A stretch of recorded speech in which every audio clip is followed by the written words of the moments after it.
ಈ ಪ್ರದರ್ಶನಿ ಇದೆಯಲ್ಲ ನಡೆಸ್ತೇವಲ್ಲ, ಇದನ್ನು ಕೊನೆ ದಿವಸ ಅಲ್ಲೆಲ್ಲ ಕಷ್ಟಪಟ್ಟು ಪ್ರಯೋಗ ಮಾಡಿ ಅದನ್ನೊಂದು ಹೊಸ ರೀತಿಯಲ್ಲಿ ತೋರಿಸುವಂಥ ಈ ಗುಂಪಿಗೆ ಚೆನ್ನಾಗಿ ಮಾಡಿದವರಿಗೆ 3 ಪಾರಿತೋಷಕ ಪ್ರೈಸ್ ಕೊಡಬೇಕು ಅಂತ ಮಾಡಿದ್ದೇವೆ. First, second, third. ಅದಕ್ಕೊಂದಷ್ಟು ಜಡ್ಜಸ್ ಇರ್ತಾರೆ, ಅವ್ರು ನೋಡ್ತಾರೆ, ಪಾರಿತೋಷಕ ಕೊಡ್ತಾರೆ. ಭಾಗವಹಿಸಲು ಎಲ್ರಿಗೂ ಕೂಡ ಪಾರಿತೋಷಕ ಕೊಡ್ತಾರೆ. ಅದು ಇದೆ. ಅದು ಚಿಕ್ಕದಾಗಿರುತ್ತೆ. ಆ ಸಮಾರಂಭ 1ನೇ ತಾರೀಕು ಸಂಜೆ ಇರುತ್ತೆ.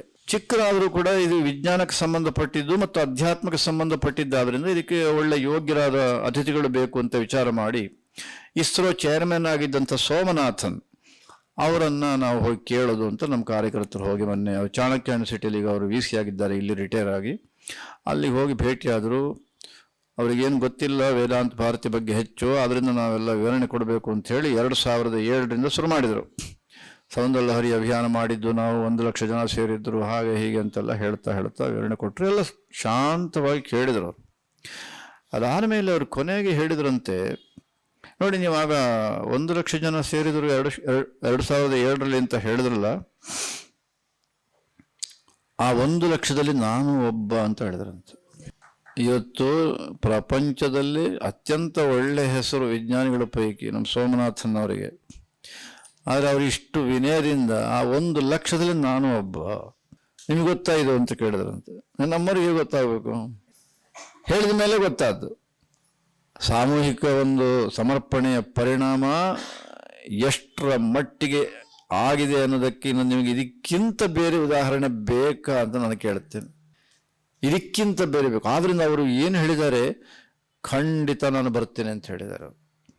ಖಂಡಿತ ಬರ್ತೇನೆ ನಾನು 29ಕ್ಕೂ ಬರ್ತೇನೆ. ಅವರಿಗೆ ನಾವು ಕೇಳಿದ್ದು 1ನೇ ತಾರೀಕಿಗೆ, 29ಕ್ಕೂ ನಾನು ಬರ್ತೇನೆ.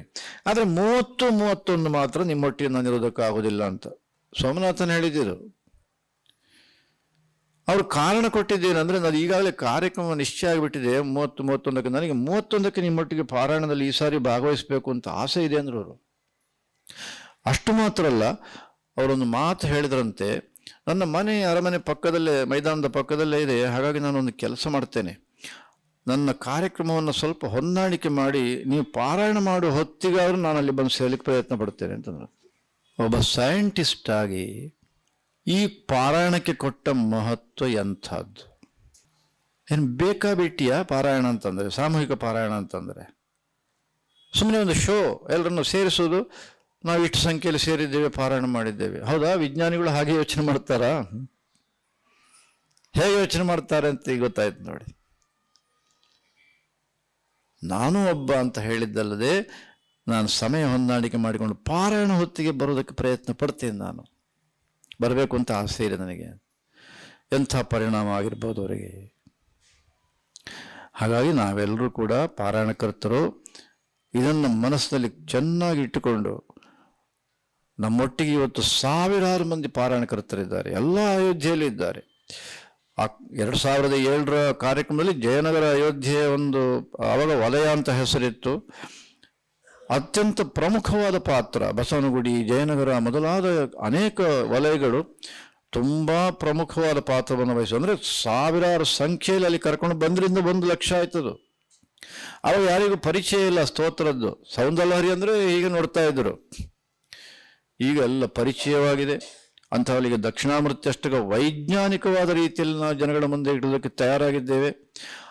ಅಂಥ ಸಂದರ್ಭದಲ್ಲಿ ನಾವೆಲ್ಲ ಒಟ್ಟು ಹೋಗಿ ಅರಮನೆ ಮೈದಾನದಲ್ಲಿ ಪಾರಾಯಣ ಮಾಡೋಣ ಮತ್ತು ಪ್ರತಿಯೊಬ್ಬರ ಹೃದಯವನ್ನು ತಟ್ಟಿ ಬನ್ನಿ ನಮ್ಮೊಟ್ಟಿಗೆ ಅಂತ ಹೇಳೋಣ ಅಂತಂದರೆ, ಅವಾಗ ಸ್ವಲ್ಪ ನೋಡ್ತೇವೆ, ವಿಚಾರ ಮಾಡ್ತೇವೆ ಅಂತ ನಾವೇನಾದ್ರು ಕೂತ್ರೆ ಎಂಥ ನಷ್ಟ ಆಗ್ಬೋದು ಅನ್ನೋದನ್ನು ನಾವು ಒಂದು ಸ್ವಲ್ಪ ಮನಸ್ಸಿಗೆ ತಗೊಂಡ್ರೆ ಬಹಳ ಉತ್ತಮ ಅಂತ ನನ್ನ ಭಾವನೆ.